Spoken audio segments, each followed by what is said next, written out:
ओम शांति। आज प्यारे मीठे बाबा की मुरली मंथन की डेट है 13 अगस्त 2025। तो आज मीठे बाबा अपने बच्चों से कह रहे हैं, अकाल मूर्त बाबा का बोलता चलता तख्त यह ब्रह्मा है। जब वो ब्रह्मा में आते हैं तभी तो तुम ब्राह्मणों को रचते हैं। तो अकाल मूर्त बाबा अर्थात शिव बाबा, भोले बाबा, उनका बोलता चलता तख्त अर्थात जिनके तन में आकर भगवान बोल रहे हैं, चल रहे हैं, हाँ, वो है ये ब्रह्मा। इस संस्था के फाउंडर हमारे लेखराज दादा, जिनकी अवस्था 60 वर्ष की थी जब स्वयं भगवान ने उनके तन में प्रवेश किया, और उनका नाम रखा ब्रह्मा, क्योंकि सृष्टि की स्थापना किनके द्वारा होती है? ब्रह्मा जी के द्वारा। तो भगवान उनको ब्रह्मा बनाते हैं और फिर ब्रह्मा के द्वारा हम ब्राह्मणों को रचते हैं। हम ब्रह्मा मुख वंशावली ब्राह्मण बनते हैं ना।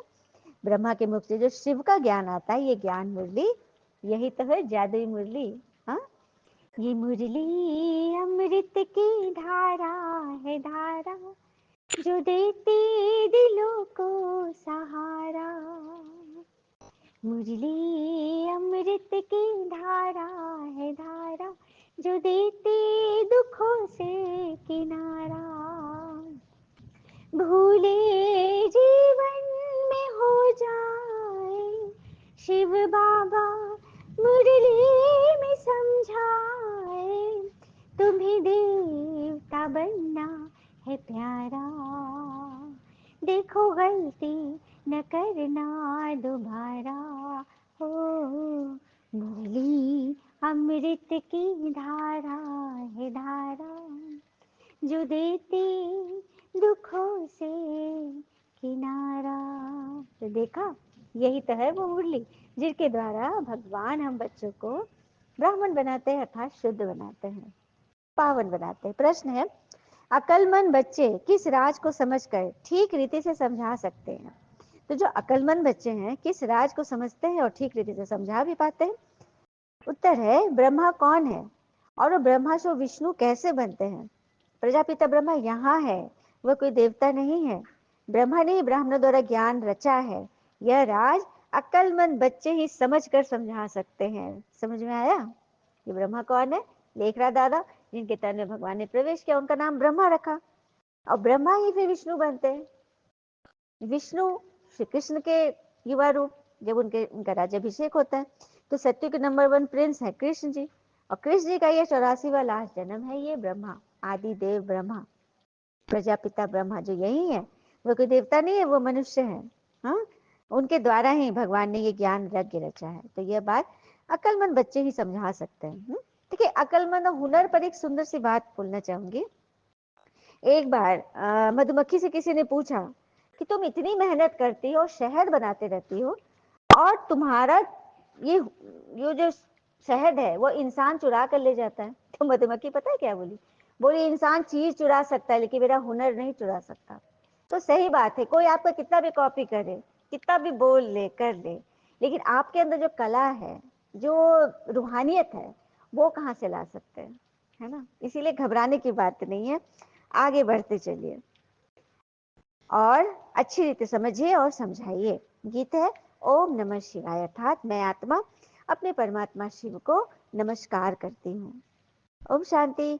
भक्ति में महिमा करते हैं ना, एक की एक उंगली तो दिखाते हैं ना, एक भगवान, महिमा तो गाते हैं, परंतु उनको जानते ही नहीं, न उनका यथार्थ परिचय है। अगर यथार्थ महिमा जानते तो वर्णन जरूर करते, सबको बताते भी, लेकिन किसी को पता नहीं, बस जपते रहते नाम नाम, मिला कुछ नहीं। तुम बच्चे जानते हो ऊंचते ऊंच है भगवान, चित्र मुख है उनका, मुख्य चित्र परमात्मा शिव निराकार, ब्रह्मा उनकी रचना नंबर 1, और तुम सब ब्रह्मा के द्वारा शिव बाबा ने अडॉप्ट किया, हम सब बन गए ब्राह्मण। सुना, ये रहस्य। इस पर तुम्हारे साथ बहुत वाद विवाद भी करेंगे, लेकिन घबराना नहीं। जो देवता कुल का होगा उसके अंदर बीज पड़ा हुआ होगा तो वो फिर समझ ही जाएगा, और जो नहीं होंगे वहां माथा पच्ची नहीं करनी। बाबा बोलते बिल्कुल किनारा कर जाओ। अब देखिए, जैसे ब्रह्मा से ब्राह्मण निकले, हाँ, क्राइस्ट से क्रिश्चियन बने, बुद्ध से बौद्धि बने, इब्राहिम से इस्लामी बने, और से ब्रह्मा से ब्राह्मण बने। तो प्रजापिता ब्रह्मा से ब्राह्मण, तुम ब्राह्मण नामी ग्रामी हो। वास्तव में ब्रह्मा देवता नहीं है, मनुष्य थे। हाँ, उन्होंने शिव के नियमों पे चले, श्रीमत को फॉलो किया। जैसे हम लोग अभी हम लोग देवता थोड़ी है, अभी तो ब्राह्मण है, वही बात है। ये भी तुम बच्चे जानते हो, शिव बाबा का जो रथ है जिसमें प्रवेश करते हैं, ये है ही आत्मा श्री कृष्ण की, जो कि 84वां जन्म लेकर ये ब्रह्मा बनती है। तो ये बात है। उस तो भगवान को आगे रथ तो चाहिए, रथ में प्रवेश होकर तो नॉलेज देंगे। हाँ, किस आधार से अगर नॉलेज देंगे? वो तो निराकार है, तुमको एक तन का आधार तो चाहिए। तो उन्होंने लेखरा दादा का तन लिया और उनका नाम रखा ब्रह्मा। अब ब्रह्मा ने भी पूरा पुरुषार्थ किया और नंबर 1 चले गए। ठीक है, तो शिव को ही नॉलेजफुल कहा जाता है।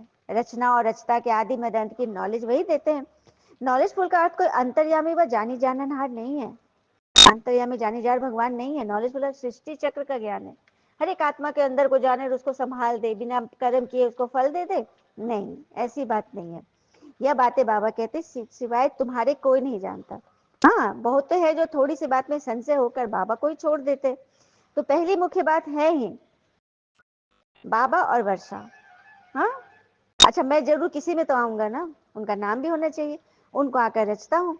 ब्रह्मा के लिए तुमको समझाने का बहुत अकल चाहिए। प्यादे घुड़सवार मूंझ पड़ते हैं, सुना? जो प्यादे और घुड़सवार होंगे थोड़े मोड़े ज्ञान लिए हुए, वो मूंझ पड़ेंगे। अच्छी रीति समझाने का अकल सिर्फ अकलमंद बच्चे को, महारथी बच्चे का है। हाथी सवार है वही बता सकते हैं।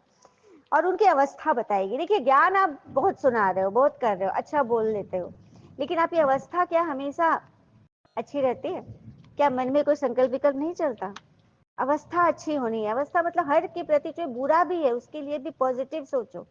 उसमें यह सोचो कि इसमें क्या पॉजिटिव छिपा है। और कहते हैं ना, समस्या देखकर जीवन से हार मत मानो। क्या पता इसी समस्या के अंदर तुम्हारी महान शुरुआत छिपी हो। हाँ, तो बड़ा दुख हमेशा बड़ी शुरुआत ही लेकर आता है। तो फिर बड़ा दुख आ गया तो बड़ा सुख भी आएगा कि उसके अंदर छुपा हुआ है। तो घबराना नहीं है। तुम ब्राह्मण ही समझते हो ना, हमारा कुल ब्रह्मा से ही निकला होगा, परंतु कैसे कब यह कोई नहीं जानते। तो कौन बताएगा? बाबा ने बोला ना, घुड़सवार प्यादे नहीं बता सकते, ये मेरे महारथी बहादुर बच्चे ही बता सकते हैं। फिर बाबा ने कहा कौरवों पांडवों का राज था। बाबा हमेशा कौरव पांडव की बात करते हैं। तो चलिए आगे की कहानी बताओ। सभी को पसंद आ रहा है महाभारत का ये प्रसंग? तो कमेंट में शेयर कीजिएगा, लिखिएगा कि हाँ दीदी हमें पसंद आ रहा है। क्योंकि लंबी कहानी है ना, तो पार्ट वाइज करके, मतलब सीरियल वाइज इसको बताऊंगी। तो कहाँ तक चला था पिछले स्टोरी में? खांडवप्रस्थ का उन लोग को जमीन मिला और वहां उन लोगों ने उसको इंद्रप्रस्थ बना दिया। हाँ, और इंद्रप्रस्थ बनाया इंद्र ने, और इतनी सुख सुविधा वहां हो गई।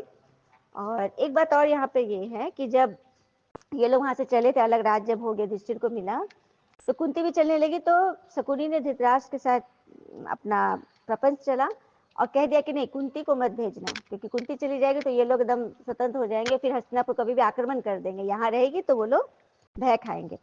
तो कुंती को नहीं जाने दिया। तो कुंती बहुत दुखी हुई कि बच्चा लोग अकेले जा रहा है, अलग राज मिल रहा है, कैसे संभालेगा। तो उसने बहुत ढांढस अपने को दिया, धीरज दिया, और फिर युधिष्ठिर से कही कि जब तुम्हारा स्वतंत्र राज हो जाएगा ना, तब मैं आऊंगी वहां पे, तब मैं वहां पे कदम रखूंगी। और ये भी तो आप लोगों को पता है ना, बताया गया था कि वो जो राज उसको मिला था, लेकिन वो हस्तिनापुर का ही एक अंग कहलाया, उसकी पताका भी अपनी नहीं थी। और जो अर्निंग जो होती थी, जो भी पैदावार जो होगा, उसका भाग भी हस्तिनापुर को देना होगा। और राजा की हस्तिनापुर से ही उसको खर्चे वर्चे मतलब मिलेंगे, मतलब कि वो किसी तरह से कोई राजा थे नहीं। तभी कुंती ने बोला कि तुम्हारा स्वतंत्र राज होगा। स्वतंत्र राज तभी होगा जब वो राजसूय यज्ञ करेंगे जिसमें 100 राजाओं का उसको समर्थन मिलेगा। तो ये बात श्री कृष्ण जी ने उसे बताई और कहा कि तुम्हें राजसूय यज्ञ करना चाहिए। तो उन्होंने राजसूय यज्ञ करने के लिए फिर मायासुर जो थे, जिनको तक्षक जो नाग था ना, जिसका वो जमीन था, मायासुर उसके लिए काम करता था। लेकिन जब तक्षक नाग जब हार गया तो फिर मायासुर ने इनके लिए, इनके समर्थन में एक बहुत ही सुंदर और भव्य महल बनाया, जिसके बारे में आगे बताऊंगी। कि वो ऐसे दिखेगा जमीन, उस पर चलोगे लेकिन वो पानी होगा, और जहां पानी दिखेगा वहां पर जमीन होगा। तो ऐसे करके ना, आगे दुर्योधन जो उसमें फंसा था, गिरा था, आगे द्रौपदी की बात होगी आगे फिर। तो ऐसा महल बना एकदम, मतलब तिलस्मी, बहुत ही खूबसूरत। किसी राजा के पास ऐसा महल नहीं था, इतना सुंदर। और वहां पर बैठ कर जो है राजसूय यज्ञ का ये किया, तैयारी की। तो वहां पर जब से राजाएं पहुंचे, दुर्योधन भी था, शकुनी, सारे लोग थे, सब आश्चर्यचकित हो रहे थे महल को देख देख कर। हाँ, और तो जब उन्होंने ठाना राष्ट्रीय यज्ञ, तो फिर उसको युद्ध करने के लिए ना जरासंध से युद्ध करा, क्योंकि मगध का बहुत शक्तिशाली राजा था, लेकिन जरासंध को वरदान मिला हुआ था कि उसकी मृत्यु नहीं हो सकती, मतलब उसे कोई मार ही नहीं सकता, और वो मल्ल युद्ध में ही बहुत पारंगत था, और भीम तो था ही इन लोग का मल्ल युद्ध का एकदम विजेता। तो फिर धृतराष्ट्र के उसके मल्ल युद्ध के लिए जरासंध से उसकी वो हुई, कुश्ती शुरू हुई। और जब उसके मतलब मलयुद्ध जब चल रहा था, तो भीम ने उसको दोनों टांग उस पर जब फाड़ दिया, तो दूर दूर हो गया, लेकिन फिर जाके वो सट जा रहा है। तो 3 बार ऐसी प्रक्रिया किया भीम ने। भीम भी परेशान हो रहा कि कितनी बार इसको कर रहे और ये मर ही नहीं रहा है। तब कृष्ण जी ने उसे इशारा दिया, उसने एक तिनका ले लिया कुश का, और उसको उसके सामने में उसको चीरा बीच से, 2 फाक हो गए, और दोनों फाक को एक को इधर फेंक दिया और दूसरे को उधर फेंक दिया। तो इस तरह से उन्होंने इशारा दे दिया, तो फिर भीम ने जरासंध को ऐसे करके मारा। दोनों टांग जब चीरा उसका, तो एक को दूसरे, तब वो फिर नहीं जुड़ पाया।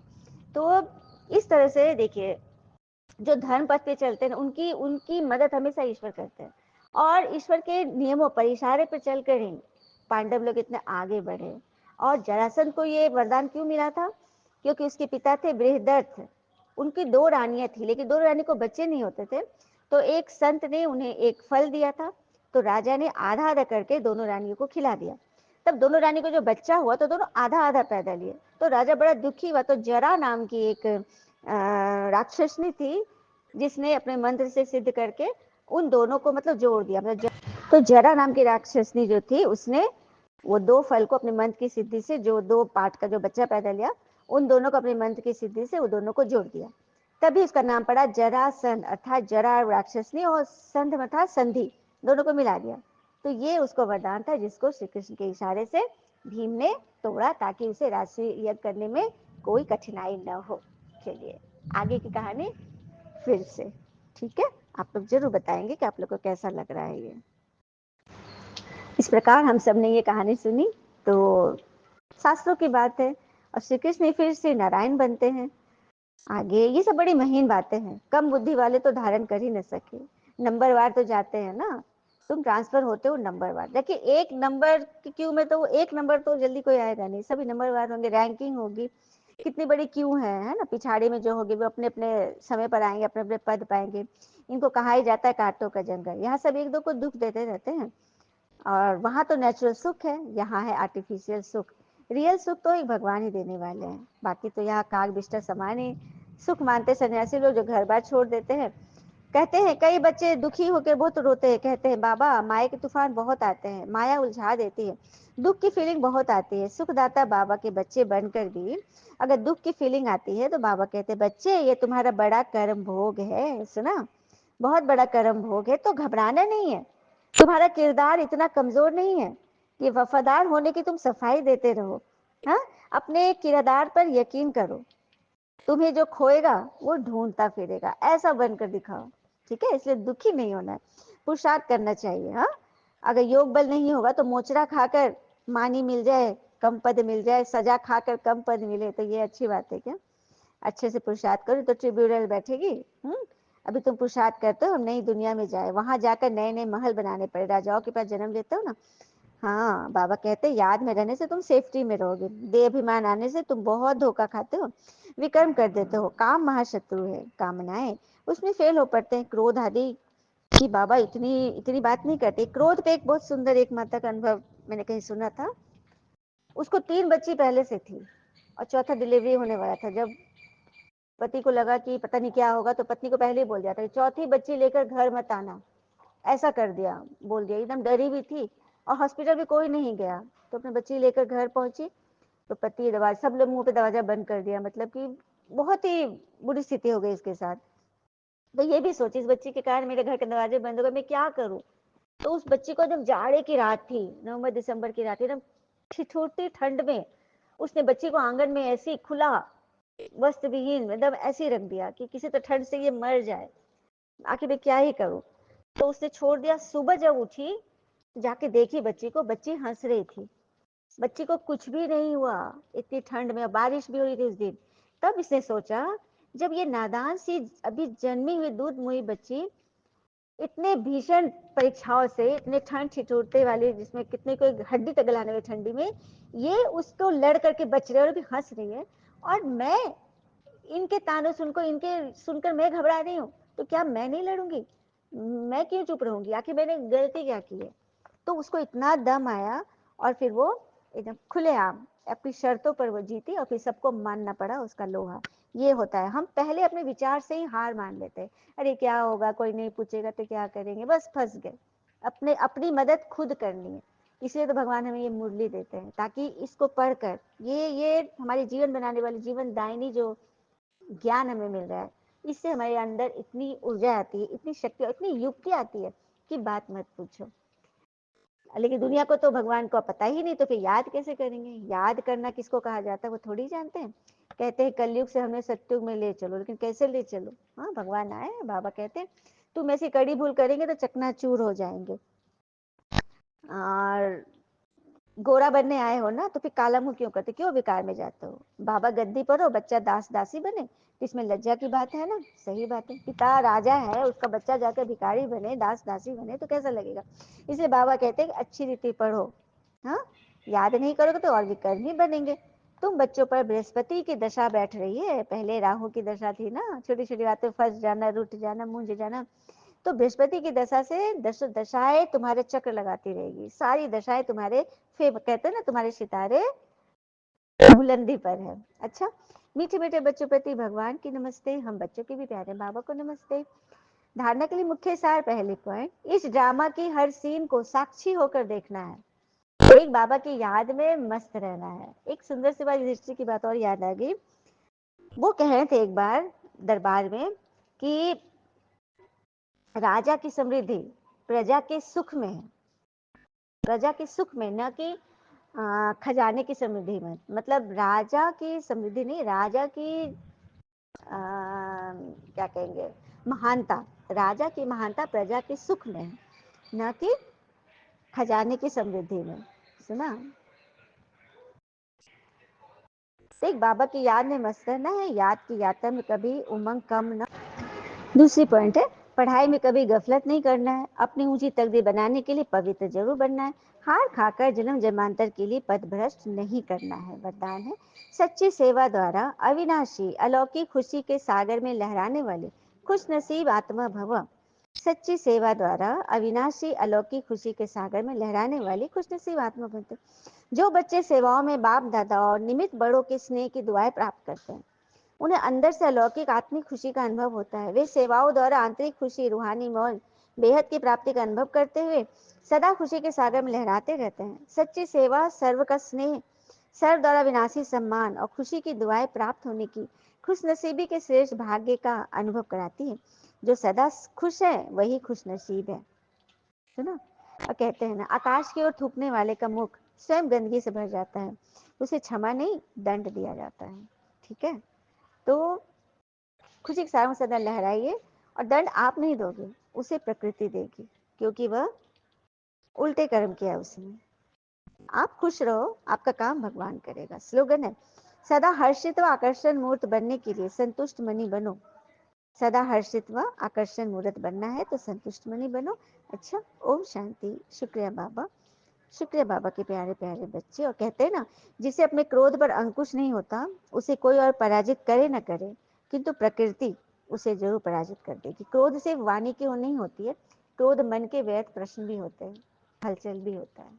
ठीक है, तो संभल के रहिए, क्योंकि ज्ञान बहुत ही महीन है, इसे समझिए और समझाइए। ओम शांति। शुक्रिया बाबा, शुक्रिया।